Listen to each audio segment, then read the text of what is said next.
અમે થોડા દિવસ એક ટંક ખાધેલું, પણ અમને ખબર જ નહીં પડેલી કે અમે એક ટંક ખાઈએ છીએ. આનંદ જ કરતા હતા. પાસના ગામના હરિભક્તો આવ્યા.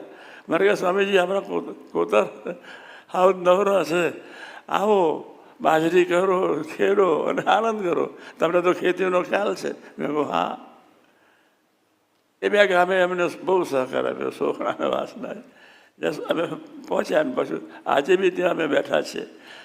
આજ બપોરે વાસના જ હતો. હરિભક્તો બાપાએ અમને કાઢ્યા, પણ અમારા માટે હરિભક્તો પણ પ્રેમ આપનારા મા જેવા હરિભક્તો પણ તૈયાર રાખેલા. કેવા પુરુષો છે! ક્યારેય કોઈનો અભાવ નહીં લેવાનો, કોઈના તરફ અરુચિ નહીં ઊભી કરી દેવાની. અને આમ કેમ કર્યું ને આમ કેમ બોલ્યો, એ શબ્દ આપણે દુનિયામાં જોઈએ જ નહીં. આપણે તરત જ આપણા જીવમાંથી હઠમાં નિશા જતા રહેશે. આપણે હઠમાનની ઈર્ષા કરવા આવ્યા છે. બીજાનું જોવાય છે, નંદાય છે, વિચારાય છે, ભાવફેર બજાવશો.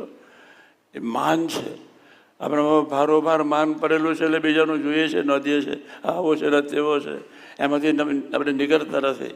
ધ્યાન રાખવાનું. વર્ષો પહેલાં કથા વાર્તા કરતો હતો, આજે કથા વાર્તા ફરી કરું છું. એટલે તમારે બધાએ સજાગ રહેવાનું. 30 મિનિટ નિર્વિકલ્પ અને ભજન કરવાનો સંકલ્પ કરજો. દરરોજ પ્રાર્થના કરજો પૂજામાં. હે મહારાજ ને સ્વામી, હે શાસ્ત્રીમાન યોગી મહારાજ, હે કાકાજી પપ્પાજી, હે મહાસાહેબ ડૉક્ટર સાહેબ, પ્રમુખ સાહેબ મહારાજ, અમને એવો બુદ્ધિયોગ આપો, એવો બુદ્ધિયોગ આપો, એવો બુદ્ધિયોગ આપો, જેના ફળ સ્વરૂપે અમે સુખે સુખે સુખે તમને સંભાળતા જ રહીએ, સંભાળતા જ રહીએ. બાપા બધું જ તંત્ર ગોઠવી દે. આપણને દુખ્યા કરવા માટે આવ્યા જ નથી.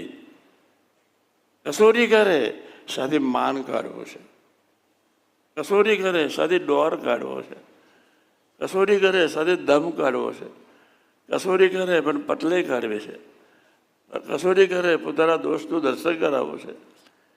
આપણે દાસના દાસ થઈને જીવી લેવાનું છે. દાસના દાસ થઈને વળી જશે સત્સંગમાં. ભક્તિ એની ભલી માની રાચી છે એના રંગમાં.